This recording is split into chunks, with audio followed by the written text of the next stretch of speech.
할렐루야. 하나님의 은혜와 평강이 이 아침에도 여러분들과 함께하길 바랍니다. 오늘 우리에게 주신 하나님 말씀은 출애굽기 20장 1절에서 11절까지의 말씀입니다. 하나님이 이 모든 말씀으로 말씀하여 이르시되 나는 너를 애굽 땅 종되었던 집에서 인도하여 낸 내 하나님 여호와니라. 너는 나 외에는 다른 신들을 내게 두지 말라. 너를 위하여 새긴 우상을 만들지 말고 또 위로 하늘에 있는 것이나 아래로 땅에 있는 것이나 땅 아래 물속에 있는 것에 어떤 형상도 만들지 말며 그것들에게 절하지 말며 그것들을 섬기지 말라. 나 내 하나님 여호와는 질투하는 하나님인즉 나를 미워하는 자의 죄를 갚되 아버지로부터 아들에게로 3, 4대까지 이르게 하거니와 나를 사랑하고 내 계명을 지키는 자에게는 천대까지 은혜를 베푸느니라. 너는 내 하나님 여호와의 이름을 망령되게 부르지 말라. 여호와는 그의 이름을 망령되게 부르는 자를 죄 없다 하지 아니하리라. 안식일을 기억하여 거룩하게 지키라. 엿새 동안은 힘써 내 모든 일을 행할 것이나 일곱째 날은 내 하나님 여호와의 안식일인즉 너나 내 아들이나 내 딸이나 내 남종이나 내 여종이나 내 가축이나 내 문 안에 머무는 객이라도 아무 일도 하지 말라. 이는 엿새 동안에 나 여호와가 하늘과 땅과 바다와 그 가운데 모든 것을 만들고 일곱째 날에 쉬었음이라. 그러므로 나 여호와가 안식일을 복되게 하여 그날을 거룩하게 하였느니라. 아멘. 하나님은 출애굽한 이스라엘 백성들을 시내산으로 모으셨습니다. 그리고 오늘 본문에서 하나님은 그들에게 거룩한 백성으로 살아가는 방법에 대해서 말씀하십니다. 그 규례가 바로 십계명입니다. 이 십계명은 그 어떤 말씀보다도 고귀하고 하나님 자신이 계시된 은총의 선물입니다. 여러분, 성경 66권은 모두 다 성령의 감동으로 성령께서 감동하신 사람들의 손에 의해서 쓰여졌습니다. 그런데 성경 66권 중 유일하게 하나님께서 자신의 손으로 직접 돌판에 기록하신 말씀이 있는데 바로 십계명이죠. 우리가 이러한 관점으로 십계명을 본다면 이 10가지 계명이 우리 가운데 주는 감동과 은혜는 전혀 다른 차원이 될 것입니다. 십계명은 크게 두 개의 구조로 되어 있습니다. 1계명부터 4계명까지는 대신관계에 관해서, 즉 하나님과 사람과의 관계에 관한 규례이고 5계명에서 10계명까지는 대인관계, 즉 사람과 사람 사이의 관계 속에 주신 계명입니다. 하나님과 사람과의 관계에 관한 규례를 위해 주신 1계명에서 4계명까지의 말씀에서 핵심을 담고 있는 구절이 바로 1계명 속에 다 녹아 있죠. 2절, 3절 말씀을 한번 보면요. 나는 너를 애굽 땅 종되었던 집에서 인도하여 낸 내 하나님 여호와니라. 너는 나 외에는 다른 신들을 내게 두지 말라. 여러분, 만일 사랑하는 연인들 사이에서 난 당신을 사랑합니다 이렇게 고백하고는 옆에 있는 다른 사람에게 또다시 나는 당신을 사랑합니다 이렇게 말하는 사람이 있다면 그 사람의 사랑 고백을 믿을 사람은 아무도 없을 겁니다. 이렇게 사랑을 고백하는 사람은 절대로 만나면 안 되는 것이죠. 이것은 사랑에 있어서의 상식입니다. 사랑의 관계 속에서 사랑은 유일한 것이어야 합니다. 오늘 첫 계명 속에서 하나님께서 우리에게 주시는 말씀은 무엇을 의미하는 것일까요? 그것은 딱딱하고 지키기 어려운 교리를 말씀하시면서 우리의 자유를 구속하고 속박하는 것이 아닙니다. 하나님과 우리의 관계에 사랑의 관계를 시작하면서 당연하게 서로에게 요구해야 하는 사랑의 상식에 대해서 말씀하고 계시는 거예요.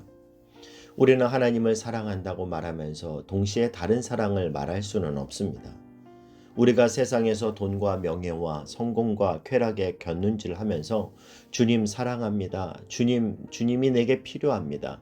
그런데 세상아, 나는 너도 사랑해. 너를 원해. 라고 말할 수 없다라는 거죠. 하나님은 오늘 이스라엘 백성과의 새로운 관계 속에서 그 관계에 걸맞는 삶을 우리에게 요청하고 계십니다.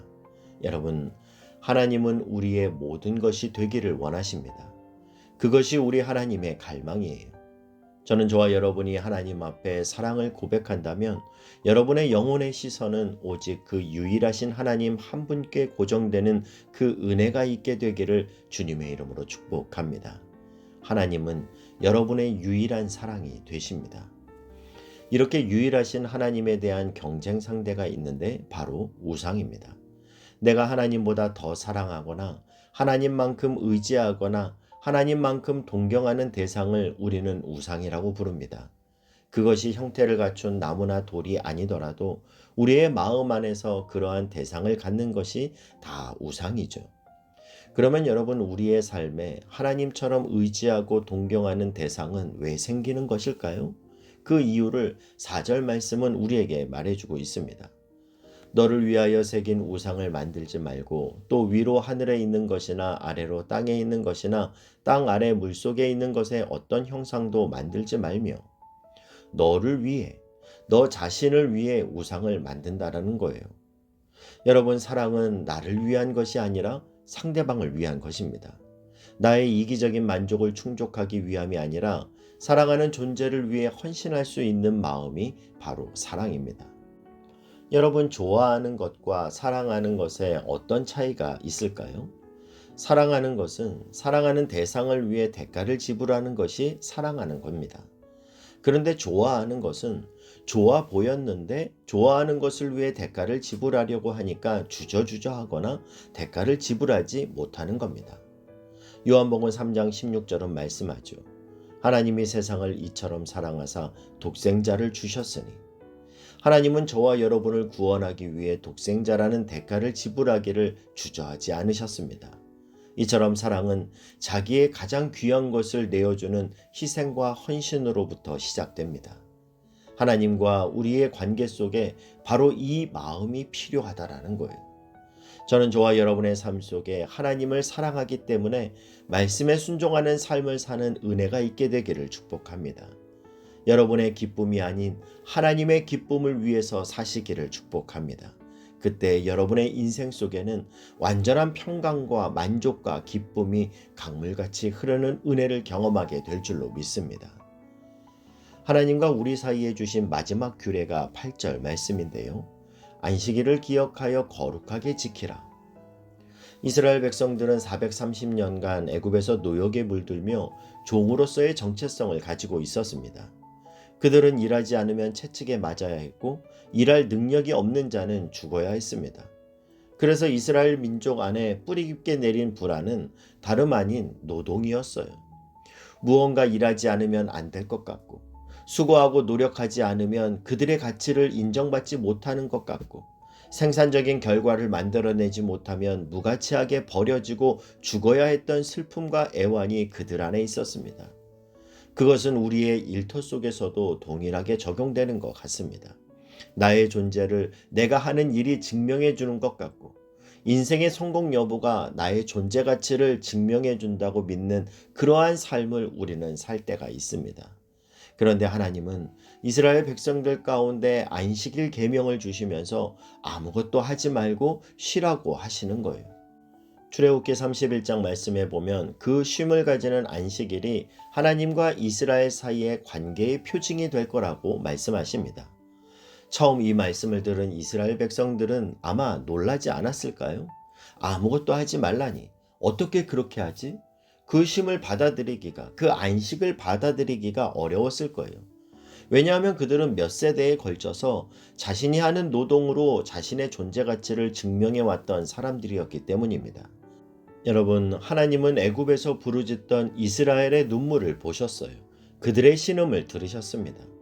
늘 수고해야 했고 억압 속에 짓눌려서 마치 다람쥐가 쳇바퀴를 돌리듯 해내야 하는 수많은 일들 속에 지치고 공고해진 그 이스라엘 백성들을 보고 계셨어요. 그래서 하나님은 은혜와 사랑으로 그 백성들을 종된 노역의 자리로부터 이끌어내셨지만 여전히 그들 안에는 과거의 삶의 습관이 그들 안에 남아 있었습니다. 자유를 얻었지만 자유를 누리지 못했어요. 여전히 수고로운 삶을 살고 있는 그들의 심령 속에 오늘 하나님께서 주시기 원하셨던 것은 참된 안식이었다라는 사실입니다. 여러분, 하나님은 엿새 동안 천지를 창조하시고 마지막 날 사람을 만드셨죠. 그리고 안식하셨습니다. 사람의 입장에서 본다면 자신이 창조되고 나서 가장 먼저 해야 했던 일은 바로 안식이었어요. 아담이 가장 먼저 배워야 했고 누려야 했던 것은 안식이었습니다. 하나님이 이스라엘 백성들에게 안식일을 거룩하게 지키라고 말씀하시는 건 너희가 안식일을 지키지 않으면 처벌받게 될 것이라고 말씀하는 것이 아닙니다. 안식일은 지키지 않으면 하나님의 진노가 임하기 때문에 지키는 것이 아닙니다. 하나님은 오늘도 수고하고 지친 그의 백성들에게 하나님 안에 있는 완전한 안식을 가장 먼저 선물로 주시기를 원하셨습니다. 그렇게 일해서 너의 가치를 증명하지 않아도 된다. 내가 무엇을 해서가 아니라 너는 내 백성이어서, 너는 내 자녀라서, 그래서 내가 너를 사랑한다. 너는 존재 자체가 내게 귀하다. 이 말씀을 하고 계시는 겁니다. 저는 여러분의 인생 가운데 이 놀라운 하나님의 은혜를 누리는 축복이 있게 되기를 주님의 이름으로 축복합니다. 하나님은 안식일 규정을 통해 여러분의 존재 있는 그대로의 모습, 그 자체를 사랑하시고 인정해 주시고 가치 있다고 말씀하시고 너는 나의 사랑을 입은 자, 내 기뻐함을 입은 자라고 말씀하고 계십니다. 여러분, 이 아침 스바냐 선지자를 통하여 말씀하시는 하나님의 음성을 들어보십시오. 두려워하지 말라 시온아, 내 손을 늘어뜨리지 말라. 너의 하나님 여호와가 너희 가운데 계시니 그는 구원을 베푸실 전능자이시라. 그가 너로 말미암아 기쁨을 이기지 못하시며 너를 잠잠히 사랑하시며 너로 말미암아 즐거이 부르며 기뻐하시리라.